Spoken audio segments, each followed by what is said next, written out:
ఆ స్థానాల్లో జాగ్రత్త. కాంగ్రెస్ ముఖ్య నేతలు మంత్రులకు సీఎం సూచన. మున్సిపల్ ఎన్నికల సరళిపై రేవంత్ జూమ్ మీటింగ్. గెలిచే స్థానాలతో పాటు బలహీన స్థానాల వివరాలు వెల్లడి. కొందరి పనితీరుపై సీఎం ఆగ్రహం. Sweet warning. 80% గెలుస్తామంటూ సమావేశంలో అభిప్రాయం. మీడియా సమావేశంలో మాట్లాడుతున్న సీఎం రేవంత్, బీజేపీ హామీలను నమ్ముతామా? పాలమూరు రంగారెడ్డికి మోడీ జాతీయ హోదా ఇచ్చారా? బండిపోతే బండి ఇస్తానన్న సంజయ్ మాట మార్చలేదా? కాబట్టి నువ్వు కూడా మాట మారుస్తున్నావా? రాష్ట్రం నుంచి రూపాయి తీసుకొని 42 పైసలు ఇస్తున్నారు. దీనిపై కిషన్ రెడ్డి, బండి సంజయ్ ఏనాడైనా మాట్లాడారా? ఓవైసీని భూతంగా చూపి ఇంకెంతకాలం ఓట్లు అడుగుతారు? గల్లీ ఎన్నికలకు మోడీకి ఏం సంబంధం?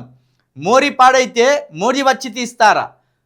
బీఆర్ఎస్కు ఓట్లు అడిగే హక్కే లేదు. మున్సిపల్ ఎన్నికల్లో త్రిముఖ పోటీ ఉంటుంది. మీడియా సమావేశంలో ముఖ్యమంత్రి రేవంత్ రెడ్డి, జిల్లాల పునర్విభజన 2027 మార్చి దాకా ఉంటుందని వాక్య.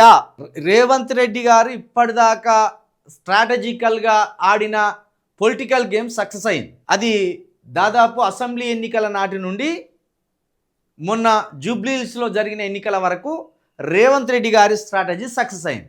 అసెంబ్లీలో సీట్లు ఇవ్వాలి అని పట్టుబట్టి తను చెప్పిన వాళ్ళకు సీట్లు ఇప్పించుకున్నాడు. అసెంబ్లీలో గెలిచిండు. పార్లమెంట్లో కూడా ఎక్కువ చేయకుండా ఏ స్థానాలను కొట్టగలుగుతామో ఆ స్థానాల్లో ఎవరు పెట్టాలో వాళ్ళని పెట్టిండు.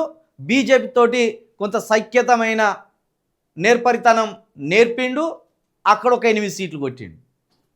ఇక కంటోన్మెంట్లో కూడా బీజేపీ నుండి పోటీ చేసి ఓడిపోయిన శ్రీ గణేష్ని కాంగ్రెస్లోకి గుంజి కంటోన్మెంట్లో శ్రీ గణేష్ను పెట్టి ఆ సీటు గెలిచిండు.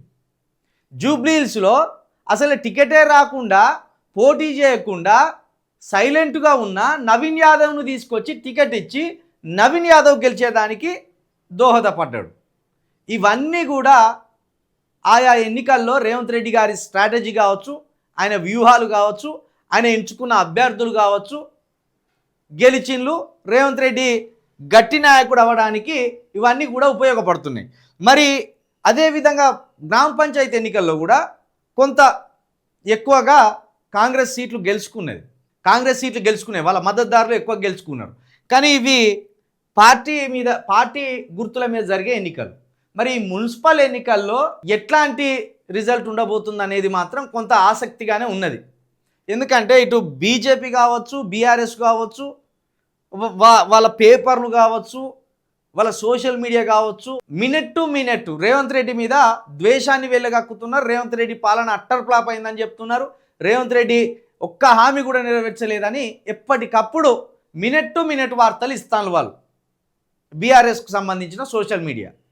మరి ఇలాంటి సందర్భంలో పార్టీ గుర్తుల మీద జరిగే ఈ మున్సిపల్ ఎన్నికల్లో ఇవి గ్రౌండ్ స్థాయి ఎన్నికలు. ఇవి ఓ విధంగా సెమీ గ్రామ పంచాయతీలు. ఇవి ఏది కార్పొరేషన్ కొంచెం తక్కువ, గ్రామ పంచాయతీలో కొంచెం ఎక్కువ, రూరల్ బ్యాక్గ్రౌండే ఉంటుంది ఇక్కడ కూడా. మరి ఇక్కడ రేవంత్ రెడ్డి గారి పట్టు ఉన్నదా? కాంగ్రెస్ పట్టు కోల్పోలేదా? కాంగ్రెస్ గుర్తు మీద ప్రజలు ఇంకా ఓట్లేయడానికి ఆసక్తి చూపుతున్నారా? 4000 పింఛను పెంచకపోయినా కావచ్చు, రైతు భరోసా ఏకపోయినా కావచ్చు, ఎరువులు అందకపోయినా కావచ్చు, నీళ్లు సకాలంలో పంటలకు అందించకపోయినా కావచ్చు, ఈ 420 హామీలలో ఒక్క ఫ్రీ బస్ తప్పించి మిగతా ఏది కూడా పూర్తి స్థాయిలో అమలు చేయని విధానం. మరి అయినప్పటికీ కూడా ఈ ఎన్నికల్లో ఓట్లు వేస్తారా కాంగ్రెస్కి ప్రజలు అనేది మాత్రం ఇప్పుడు బిలియన్ మార్క్ ప్రశ్న. గ్రామ పంచాయతీ ఎన్నికలంటే అక్కడ స్థానికంగా ఉండే సర్పంచ్ అభ్యర్థిని బట్టి ఉంటుంది, వాళ్ళ వ్యవహార శైలిని బట్టి. ఆ అభ్యర్థి మంచోడు అయితే కొన్నిసార్లు పార్టీ నచ్చకపోయినా అభ్యర్థికి ఓట్లు వేస్తారు.